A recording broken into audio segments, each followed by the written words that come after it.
Mike Sauber, an environmental advocate from southern New Mexico, in 1992 co-founded the organization Gila Watch to oppose construction of earthen stock tanks that would have diminished wilderness values in the Gila and Aldo Leopold wildernesses. In June of 2001, the Quivira Coalition, a Santa Fe-based organization that, according to its website, promotes environmentally responsible ranching, held a weekend workshop in Silver City, New Mexico, where Sauber lived.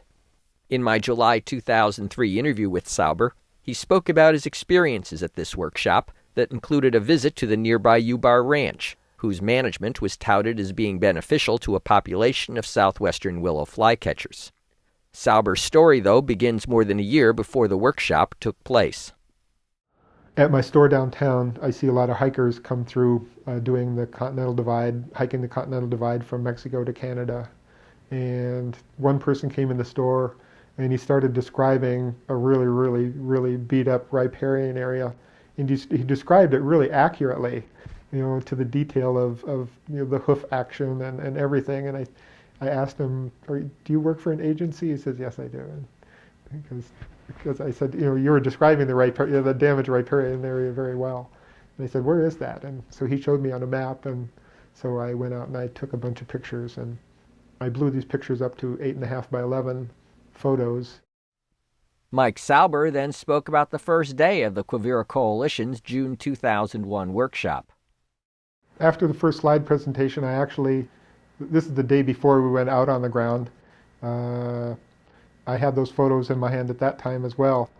And after the slide presentation was done, the lights were turned back on, I went over to Courtney White, one of the founders of the Quivira Coalition, and I just showed him the pictures, and he said, wow, where is this? I said, this is where you're taking us tomorrow. And he just shut up. He had nothing more to say. He said, I think before that he actually said, this person really needs some management or something to that effect. And that's when Dan Dagget came up and said, what's wrong with this? I mean, did you go back there months later? And what did it look like a few months later? I said, it doesn't matter what it looked like a few months later. Where's the habitat right now? I mean, what is happening? Where are the species that normally would be living in this area? They can't, they're dead under the hooves of all these cattle. Sauber then explained what happened when workshop participants visited the U-Bar Ranch the following day. We went out on the ground one day during the weekend, and after the day was almost all done, we were back at the cars and getting ready to go. I just quietly started passing out these photographs, and one of the group of people there said, wow, where are these?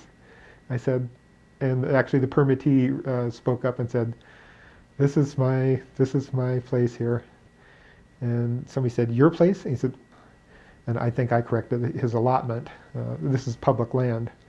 And this is perhaps why the Southwest Willow Flycatcher is doing a little bit better here, is because he's bombing these upland little water seeps up here.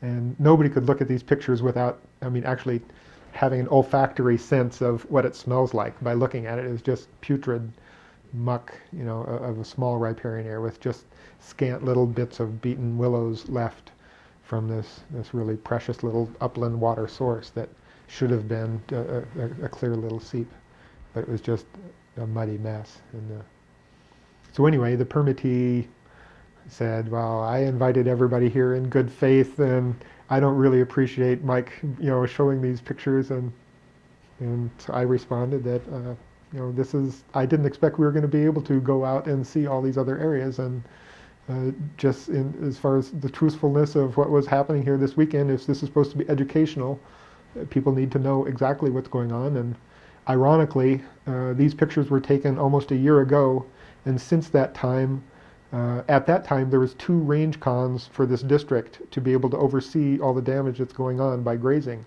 Now there's only 1, so we can expect to see twice as much of this kind of damage with only half the oversight.